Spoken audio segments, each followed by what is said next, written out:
Imaginez un homme enfermé pendant des décennies, son visage dissimulé derrière un masque.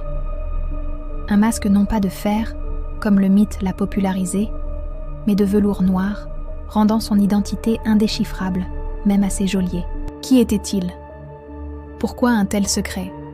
Et surtout, pourquoi cet acharnement à le maintenir dans l'anonymat le plus total, jusqu'à sa mort ? Restez bien accrochés, car on va tenter de percer le mystère de l'homme au masque de fer.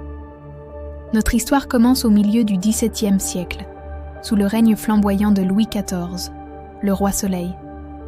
Une époque de grandeur, mais aussi de secrets d'État bien gardés. C'est dans ce contexte que la silhouette énigmatique de notre prisonnier apparaît pour la première fois dans les registres. On parle de lui pour la première fois en 1669, alors qu'il est interné à Pignerol, une forteresse alpine. Son gardien n'est autre qu'un certain Bénigne d'Auvergne de Saint-Mars, un homme de confiance du roi. Ce qui est frappant, c'est le traitement tout particulier qui lui est réservé. Il n'est pas un prisonnier ordinaire. On lui offre des vêtements fins, une bonne nourriture, et même, chose rare, des livres. Mais en échange, un silence absolu et la dissimulation de son légèrement plus intense. Dès le départ, l'ordre est clair. Nul ne doit connaître son identité. La consigne est donnée par Louvois, le puissant ministre de la guerre, agissant sans doute sur les ordres directs du roi Soleil. Sa captivité dure 34 ans, un temps inimaginable, au cours duquel il est transféré de prison en prison, toujours sous la garde de Saint-Mars. De Pignerol, il passe à exil, puis aux îles Sainte-Marguerite au large de Cannes, pour finalement être transféré à la sinistre Bastille en 1598. Et partout où il va, il emporte son secret avec lui. Le masque, une sorte de cagoule de velours noir, est là pour empêcher quiconque de voir son visage, de reconnaître ses traits. Il décède à la Bastille en 1703, sous le nom de Marchiali, sur les registres funéraires, un nom évidemment inventé pour brouiller les pistes. Après sa mort, sa cellule est fouillée de fond en comble, on brise même les murs, de peur qu'il n'ait laissé le moindre indice sur son identité. C'est vous dire l'importance de ce secret. Alors, qui était cet homme dont l'identité était si dangereuse qu'il fallait l'effacer à tout prix ? Les théories sont nombreuses, et toutes plus fascinantes les unes que les autres. La plus célèbre, popularisée par Voltaire puis Alexandre Dumas, est qu'il s'agirait du frère jumeau de Louis XIV. Imaginez un instant, 2 rois enfants. Pour éviter toute guerre de succession et assurer la légitimité du jeune Louis, l'un des jumeaux aurait été discrètement écarté et emprisonné. Cette idée a fait rêver des générations. Le problème ? Aucune preuve historique solide ne vient étayer cette théorie. Pas de mention de jumeaux dans les registres de naissance, et le secret aurait été bien trop difficile à maintenir sur des décennies impliquant des centaines de personnes. Une autre théorie forte suggère qu'il était le surintendant des finances, Nicolas Fouquet. Condamné pour malversation après une fête grandiose qui aurait outragé Louis XIV, Fouquet est emprisonné à Pignerol par Saint-Mars. Il y meurt officiellement en 1680. Mais certains avancent que sa mort aurait été simulée et qu'il aurait continué sa détention sous le masque. L'idée est séduisante, car Fouquet connaissait beaucoup de secrets d'État, et le roi aurait pu vouloir l'empêcher de parler sans pour autant le tuer publiquement.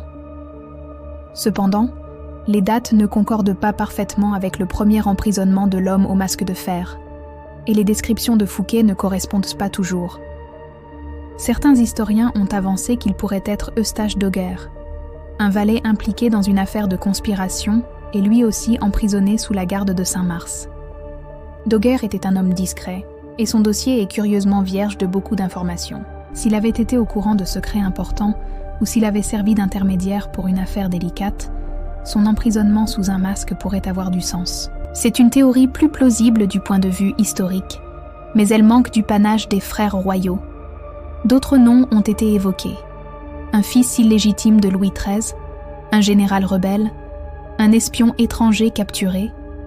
La liste est longue. Le duc de Lausanne, un noble qui avait déplu au roi, aurait pu être lui aussi sous le masque.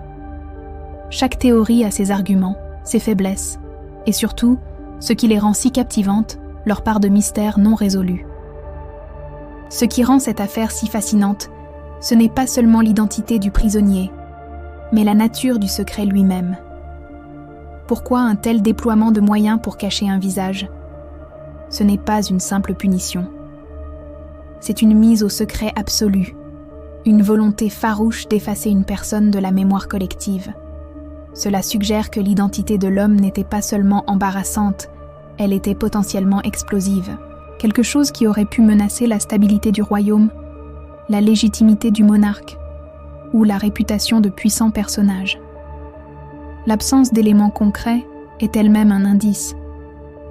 Le fait qu'après 34 ans de captivité, malgré tous les geôliers et gardes qui se sont succédés, le secret ait été gardé est stupéfiant. Cela montre une organisation et une discipline exemplaires, ou une peur immense. Les conséquences de la révélation devaient être terrifiantes pour que personne n'ait jamais trahi la confiance du roi. C'est une démonstration de puissance de l'État, capable de faire disparaître un individu sans laisser de traces. Et c'est là, je pense, que réside la vraie leçon de cette histoire. Non pas l'identité du prisonnier, mais la capacité du pouvoir à imposer un silence total sur ce qui le dérange. L'homme au masque de fer reste aujourd'hui une énigme complète, un symbole des secrets d'État et des vies broyées par le pouvoir. Chaque indice, chaque document d'archives, nous rapproche un peu du mystère, mais ne nous donne jamais la clé. Le château de Vincennes, où une partie des archives a été consultée, tout comme la Bastille et les autres forteresses, a bien gardé son silence. Il est peu probable que nous connaissions un jour la vérité absolue, et c'est peut-être cela qui rend ce mystère éternellement captivant. C'est un rappel que même dans les pages les plus détaillées de l'histoire, il y a des zones d'ombre, des murmures étouffés, des visages que l'on a voulu à jamais masquer. Alors, à votre tour, qui pensez-vous que l'homme au masque de fer aurait pu être ? Est-ce le frère jumeau de Louis XIV, un Fouquet dont la mort a été simulée, ou un tout autre personnage que l'histoire a préféré oublier ? Si vous avez aimé cette plongée dans l'histoire, mettez un pouce bleu, abonnez-vous si ce n'est pas déjà fait, et activez la cloche pour nos prochaines vidéos.